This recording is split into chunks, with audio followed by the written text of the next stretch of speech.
quando a gente vai falar de culpa, é como se fosse uma moeda. Então eu pego uma moeda aqui, de um lado eu coloco a culpa. É culpa do meu pai, é culpa do meu companheiro, é culpa da minha mãe, que a minha vida está como está. Só que quando... Então eu vou pegar assim, agora eu tô devolvendo aqui a culpa. Toma aí, a culpa é sua, não é minha, é sua. Só que do outro lado da moeda, que toda moeda tem dois lados, está o poder de ação. Então, enquanto eu culpo alguém, eu até posso estar na minha razão, mas eu estou terceirizando também o meu poder de ação. Então, enquanto a gente não dizer assim, tá bom, eu escolhi vir pra cá, eu vim pra cá esquecida, mas agora eu sei que acessar a energia da fonte criadora é minha responsabilidade, e não mais do meu pai e da minha mãe, porque do jeitinho deles, eles já fizeram a parte deles quando ancoraram a minha vida aqui, agora o poder de ação tá comigo. Mas muitas vezes a gente faz uma oração e diz assim, entreguei na mão de Deus. Não é verdade? Legal, porque quando a gente entrega na mão de Deus, outra vez a gente se coloca numa postura de inocentes diante da vida e a gente cruza os braços e não faz nada, fica esperando. Fica esperando Jesus voltar para fazer um milagre aqui na nossa vida. E isso não vai acontecer, porque nós já somos uma extensão divina. Agora está na nossa mão o poder de ação. E aí a gente precisa dizer assim, é minha responsabilidade tudo isso que se apresenta no momento na minha vida, que eu permiti que chegasse nesse contexto aqui por falta de consciência lá atrás, quando eu não sabia quem eu era. Quando eu preferi negligenciar todas as luzes do painel. Mas a partir do momento que a gente toma essa consciência, a gente diz assim, ok, agora eu preciso aqui dizer que a responsabilidade é minha, arcar com as consequências daquilo que se apresenta na minha realidade, porque é resultado das sementinhas que eu plantei, mas a partir de agora, eu pego isso daqui e ajusto a minha postura interior para começar a fazer diferente. E é incrível quando a gente muda a nossa postura interior, como tudo se transforma à nossa volta. Foi feito um experimento numa fábrica de ventiladores nos Estados Unidos, em que eles queriam saber se a produção de ventiladores aumentaria ou diminuiria, aumentando a iluminação da fábrica. Aí chamaram os cientistas e colocaram lá para observar e aumentaram a iluminação. Dobrou a produção. Eles diminuíram mais de a metade do que estava a iluminação original e triplicou a produção. Eles não entenderam nada, porque quando eles aumentaram um pouco a iluminação, dobrou. Quando eles diminuíram da original, triplicou. E aí o que eles perceberam? Que quando eles diminuíram a iluminação, os cientistas chegaram mais perto e observaram mais de perto os trabalhadores. Então eles triplicaram a produção porque eles se sentiam observados. Ou seja, o método cartesiano, que diz que a ciência tem que experimentar tudo para comprovar tudo, não se aplica quando a gente fala de relações humanas. Isso quer dizer que a nossa postura, quando a gente se posta diante do outro, interfere na conduta dele. Então, se eu fico só terceirizando a culpa, dizendo que é sempre a responsabilidade do outro, e cruzo os braços diante das ações que eu preciso fazer, daquilo que está em mim que precisa ser mudado, pronto. Então nada acontece, porque eu fico só esperando pelo outro. E aí a gente está num bombardeio, né? Que é pílula para isso, síndrome disso, daquele outro, e a gente não se dá conta de algo muito simplório, da verdade que precisa ser dita. E eu sei que quando a gente precisa se posicionar, a gente corre o risco de ser julgado. Mas eu disse assim, dane-se. Se eu não falar para quem precisa saber, para auxiliar conscientizando, quando é que a gente tem isso, né, numa proporção maior? Nunca. Porque se quem está percebendo se calar e não compartilhar, então a indústria da doença propaga também aí e a gente se esquece daquilo que é mais precioso, do quanto é preciosa a nossa própria vida aqui, de pegar a nossa vida e fazer algo de bom com ela. Então eu vou simplificar aqui para vocês a depressão e a ansiedade. Duvido quem não sofre com ansiedade, certo? Peguei um exemplo aqui da minha idade. Aqui, quando eu cheguei aqui, né? Quando a gente chega aqui, 0 anos de idade, idade humana. Nesse período aqui, passado, a gente tem a depressão, excesso de passado. Só que o passado, ele é inevitável. E aqui também mora a culpa.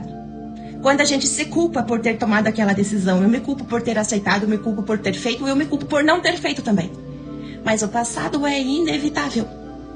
E quando a gente carrega um sentimento de culpa, além de ser uma energia densa, Só tem um jeito, reequilibrar, fazer algo para compensar quando eu me sinto culpada por alguma coisa que eu fiz ou agi, seja com consciência ou sem consciência. Mas muitas vezes não dá tempo da gente compensar, porque a pessoa a quem causamos o dano ou já desencarnou, ou já casou, ou já, enfim, a vida seguiu. Então só tem um jeito, a gente dar para isso tudo o que aconteceu um lugar no nosso coração de pertencimento. Fiz o que fiz com a consciência que tinha naquele momento, mas a partir de agora, com uma nova consciência, eu posso mudar minha postura interna e agir de uma forma diferente. E para amenizar o sentimento de culpa, eu pego aquilo que eu entendo que causou um dano em alguém e faço totalmente diferente a partir de agora. Exatamente o oposto. Porque se eu tenho medo dentro de mim, eu também tenho a coragem. Então a gente para de fugir do sentimento denso do nosso lado sombra e a gente pega o nosso lado luz e ilumina as nossas sombras. Só que muitas vezes quando a gente vai fazer essa reflexão, essa busca pelas nossas sombras, as pessoas mergulham nas suas sombras, mergulham no excesso de passado e esquecem que elas são luz também. E aí fica lá, não sai mais de lá. Se coloca de castigo, fica fazendo birra diante da vida e aí não colhe o que a vida tem de melhor para oferecer. Não muda essa realidade nunca. Ou então fica aqui com excesso de passado voando para aqui, ó, 92 anos. Eu acho que eu vou viver até os 120, né? Mas, no caso, e aí fica entre os dois. Mas me diz uma coisa, quem de nós tem garantia? Aqui é uma expectativa, mas que garantia a gente tem de chegar aqui? Talvez chegue nos 90, nos 87, nos 85, mas talvez esse instante que eu esteja aqui com vocês seja a última coisa que aconteça na minha vida ou na vida de vocês. Então, a certeza que nós temos, que nós estamos aqui de passagem, faz com que a gente olhe para cada minuto aqui, ó, potencializando esse minuto, esse momento, e sendo o momento mais importante das nossas existências, da nossa vida. A gente passa a viver em estado de presença. E a melhor forma da gente curar o nosso passado é dando para ele um lugar no nosso coração. Foi como foi. E a partir disso, a gente passa a viver em estado de presença aqui.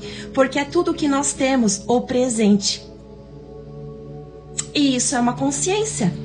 A partir do momento que a gente toma essa dose de consciência aqui, você pode pegar aquela medicação que você ficava tomando aqui para sua ansiedade e botar no lixo.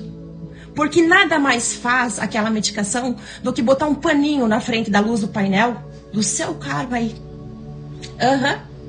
Me diz uma coisa, quando você vai comprar um carro ou quando você vai comprar uma casa, você faz uma vistoria para conhecer ou você compra assim às cegas? Duvido alguém que compre às cegas. Mas quando é nós, quando a gente fala das nossas emoções, por que a gente fecha os olhos para as luzes que estão ligando no nosso painel? Por que a gente deixa para amanhã para abraçar direito? Eu tenho atendido tantos casos no consultório e tenho para dizer para vocês que não tem absolutamente nada a ver com condição financeira. Porque se dinheiro fosse ser o problema ou a solução, eu não atenderia ninguém cheio da grana à beira do suicídio ou tentando, né, mais que uma vez. Então não é isso. Sucesso tem a ver com a qualidade das nossas relações. E a primeira qualidade das nossas relações é para com nós, é para com a aceitação. Aceitar que tudo aconteceu da melhor forma possível. Aceitar que os nossos pais são perfeitamente imperfeitos. E trabalhar naquilo que nos cutuca. Então, o melhor amigo, a melhor pessoa que pode estar perto de nós, a melhor experiência, o melhor compartilhamento de experiência que a gente pode ter é com pessoas que nos cutucam o tempo todo, que nos mostram o que ainda dentro de nós está travando o fluxo para que a gente acesse a energia da fonte. E aí está dentro de nós. Então a gente não precisa procurar mais um curso, a gente precisa começar a tirar aquilo que trava o acesso, tirar aquilo que trava a expansão da nossa consciência. É sobre se esvaziar. E se você quer um termômetro de como estão as suas emoções, vai no seu armário, olha para as suas roupas. Se tiver lá uma peça de roupa que está escondidinha no lugar que você não enxerga, ai, ai, ai. Luz de alerta no painel do seu carro. Precisa olhar para as suas emoções porque tem algo que você botou debaixo do tapete que você não está olhando. É como muitas vezes vocês me dizem assim, eu vou refletir sobre isso. Não é refletir, não. É virar chave. Porque refletir vem de reflexo. Imaginem um lago onde você olha para a água que tem reflexo. E aí o que você vê quando você olha para o reflexo? A sua imagem refletindo ali. Mas é superficial. E muitas vezes a gente precisa botar a mão e fazer um barro, olhar lá para o fundo. Porque em algum momento a gente pode ter jogado lá no fundo do nosso lago uma ferramenta que agora é útil. De olhar para a nossa história, para aquele pior momento, para aquele momento de mais dor, que é onde a gente mais teve coragem na vida. A nossa infância, aí tem aquela historinha de criança interior ferida, né? Eu também já acreditei nisso. Mas aí de repente vem uma informação nova e a gente vai expandindo. Será que dentro de nós tem uma criança interior ferida mesmo? A nossa criança morou onde tinha que morar. Comeu o que tinha que comer, o que podia comer. Suportou as brigas, os contextos, papai, mamãe, não sei mais quem, do jeito que foi. E agora a gente diz que é a criança que está ferida, que é a criança que está machucada. Não é não. É o adulto.